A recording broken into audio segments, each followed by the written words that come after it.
I feel like a little smarter. a little bit. A little bit, just tiny. I feel like the you didn't watch Dragon Ball, but I haven't watched Dragon Ball. Dragon Ball basically like had Goku as a kid, and they said he's 15, and then he comes back at 18, and they have adult Goku. Like they completely skipped the middle age. Yeah. Like they had to time skip because they were like, we're not aging this character. It's been 3 years, and he looks identical. Gave him the Ash Ketchum treatment, except only 3 years and not 30. Yeah. So like, I feel like if you gave Goku that middle stage, he would just look like Teen Gohan. Anyway, we're Speaking going. of Teen Gohan, here's Lunchables against KB. Speaking of Teen Gohan, that was a Keitaro-esque transition. I don't know what a Keitaro-esque is. We've actually joked before how, like, at least in the BM community, how Lunchables is, like, actually Teen Gohan. Oh. So that is a segue that is not completely out of left field. Okay. It may have, like, gone over the head of every single person. Definitely went stream, over my. However. So Keitaro at a GTX, he'd be like, speaking of X, and then nothing related at all. Speaking of, we're going to talk about Samus here really quick. The way I'm going to transition is, speaking of, nothing related. So KB actually beat Phenom. So Ooh, KB wow. actually beat Phenom to get into this position on the bracket. And with Samus against Fox, Interesting. that's an impressive run right there. I've never heard of or seen KB before. But Lunchables is certainly doing some things against him. Yep. Oh, gotta be careful about that ledge, though. Now, is Samus like one of those weights like similar to like Mewtwo and Rosa where he's like great for combos with Roy? I honestly could not tell you. I imagine it would make for pretty good forward throw neutral airs. Yeah. I'm just imagining like tall character with the she's decent... tall, she's floaty-ish, so probably, but I haven't played enough Samus. Like, I played like Game Prod and like, some, but outside of like, I mean, you nair string one character with Roy, you nair string all of them. Yeah, that's fair. So, like, I loved that up the out of shield. Yeah, so sick. The second that KB went up to pressure him. I would like to not be in pressure, and I would like for you to be dead.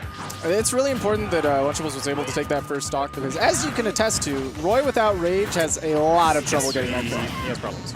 It's very difficult. If he didn't have Rage, I don't think that up he would have killed even on the platform. Okay, yep, respecting the back air, the line to clock by that. Wow, I'm surprised that I was able to punish him there. Yeah, me too, actually. I don't know if KB was the press button afterwards. Probably just because it wasn't like the head hit, it was like a center hit. Yeah. It didn't get the full extension because the head of it is actually really safe and hard to deal with, but when you're only hitting with the middle portion, it's not quite as good. KB having a hard time landing here. Oh. That was a terrifying situation. Oh, no. Missed the reverse. Okay, well, there's a little bit of this spaghetti there and from both sides, but ended up getting, what was that, Nair 1 into up? Yeah, well, he got like the anti-air landing with the up afterwards. He could have actually, like, it can be a little tricky with Nair sometimes because, like, you Nair 1 on somebody, and sometimes, depending on your spacing, they'll be, like, behind you or in front of you. So he tried to F-tilt there forward, which missed because he ended up being behind him instead. Okay. But he did get the uppy gotcha. afterwards from the scramble. 3, 2, 1, man. But in the end, if you're able to close out, that was a little bit further than I expected that to grab. Right, yeah, it was pretty far. Trying to go all in there. It looked like he got tickled by the grapple beam. Okay, nice. Tip the strings. Not max damage, but still pretty good damage. Right. Against another character that might have been really significant, but against a character with a tether, there's not much more pressure that Roy can exert there, so you just kind of get back. Yeah, take damage and back up. Oh, those falling up airs, though, going to be big damage. Oh. Okay, so normally I would say rolling is a rule that you just don't roll with Samus. However, yeah, in that situation, that is one time I will make an exception. Yeah, it worked out right there. Yeah, do not be there. Be anywhere else. Okay. Okay, Nair 1 pressure into the jab. Caught KB dropping shield. Okay, good forward there. Yeah, nice. Caught him out of the jump from the ledge. Yeah, back air probably going to cover that angle. Okay, trying to look for something, but KB once again. Ooh, okay. I love the patience. Yeah. And again, this could be, okay. Wow. Good, yeah. And see, that's Roy with 89. Imagine Roy with 0. He's not sending you anywhere with these quote-unquote kill moves.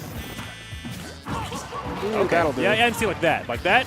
Killing with forward air in this game feels so great, and it's something that will never happen if you don't have at least a little bit of rage. Unless they're ridiculously high percent. So now we're like in the same scenario as the last game where it might be hard for KB to find a kill, and Roy can now exert tons of pressure. He has rage now to add to his combos. He can use his like maneuverability, trying to like dance around you a little bit, try and find a good opening. I think KB has like a read on Lunchables jumping from ledge a couple times now, so that up tilt definitely well timed to cover that specific option. Absolutely. Okay, nice jump over the up B. Falling up air, but expected Lunchables to be popped out the other way so we can get jab, try to set up for a dash attack situation.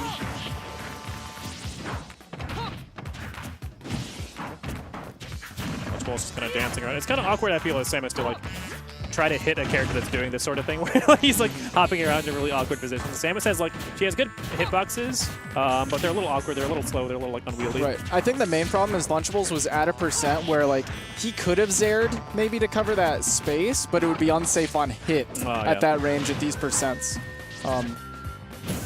So you like one big thing playing as Samus is a lot of the times half of your moves you have to hit a certain percent where you're allowed to use them. Like jab, you just cannot use and use it effectively for mix-ups and stuff until you hit like 30%. Oh, that shield. That was a very, very tiny shield. Yes. Samus is one of the few characters in this game that actively searches for shield breaks.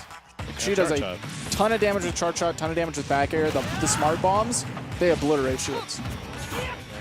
Not gonna be killing. The chase down though. Lunchables wants to be putting more damage on. Samus, however, does have the the ability to be like, you know what, I'm just gonna back up. I'm gonna drift out here a little bit. Ooh, again, just like tickling him with a grapple. That was a great time to counter. Nice little mix up there on the charge to grab. Lunchables adapting, not going for that ledge jump that KB was looking for. I like what I'm seeing from KB. Yeah, he's playing really well this game. I also liked that Lunchables actually angled his shield, the thing that is lost on most Smash 4 players. Yeah. Definitely very, very crucial in previous Smash games, more so than this one. Because a lot of people, if their shield's that low, they'll just take the shield poke because they don't... Oh, no. Yeah, Lunchables a little bit of impatient there. If he landed, like, basically any hit on that platform, it would have been game for him. But, yeah. Even against a tether grab character, Roy Nair landing right there is a little bit too laggy. Well, especially with a tether grab character. Yeah. If it wasn't tether, like that would have been pretty easy because he gets space. But yeah. Since tether grabs are like, oh, are your numbers good or are you spaced away? Because I do not care about the second. I'm gonna scoop you up. Yeah. One, go! And then So going game 3, the whole set being played on Smashville. Yeah, that's the start of it. This is one of Roy's better stages, if not his best. Yeah. And I think KB probably doesn't mind too much. Ooh, okay. It's deep there. But Lunchables saved his jump. KB got real aggressive. He's like, I already missed one opportunity. Yeah. Let's try to remake the situation. But now Lunchables is starting to get aggressive coming down when he sees KB jump and wait. Okay, yeah, down throw unfortunately not really going to work too well on Samus since she's floatier, heavier. Dang. But yeah, couldn't really forward throw in that situation either since he had his feet at the ledge. Wow! That was an interesting angle. It looks like he like curved out of the way of the stage and then back down. Like, what was that? Okay, well, KB now in a very comfortable lead. And this is the first time we've seen this in the set, and it's actually really important as Roy, because now it's going to be near impossible for Lunchables to find a stock right now. Yeah, you have to find, like, basically just F smash at these percents if you want to be able to kill people around there. Right. And it's not easy to find F smashes. So he's going to give KB a lot of time to set up his wall, put on extra damage, and when Lunchables overcommits to a forward smash when he whiffs, that's more openings for KB. Without rage, Roy has some struggles. Yeah, and like right there, normally you would want to chase in the platform with Roy to potentially get the kill, but since Lunchables is on his second stock, the risk reward is trying to go for that. Like he could have potentially just died from another back throw if he did chase. Like I said, Ooh, that Samus actively, that's a real thing. One smart bomb. Yeah, he is. One smart bomb plus charge shot is a broken shield. I was wondering if he was going to kill him, but after he started pushing him, I was like, I think it's let's take this out. I was mentioning it earlier. I said there's, charge shot back here, there's smart bombs. Oh, trust me, I believe you. Yeah, look at him. Look at that. Look, he moved so far before the spike. Yeah. I would want to see that again. Yeah, actually, I would like to see that again. I was like, I looked away for half a second. Yeah. That's the only thing that makes it kind of like hard to... he fast fell and like moved forward to try and dodge. So that's why he was so far to the left there. Ouch. Yeah, that's... when you're trying to catch the landing of Samus and they go for those, you need to just jump up and hit them because they're actually in a ton of lag from the bomb and it won't really stop you. You can't just sit there and like shield like you would against other characters because you can set up for an unfortunate circumstance.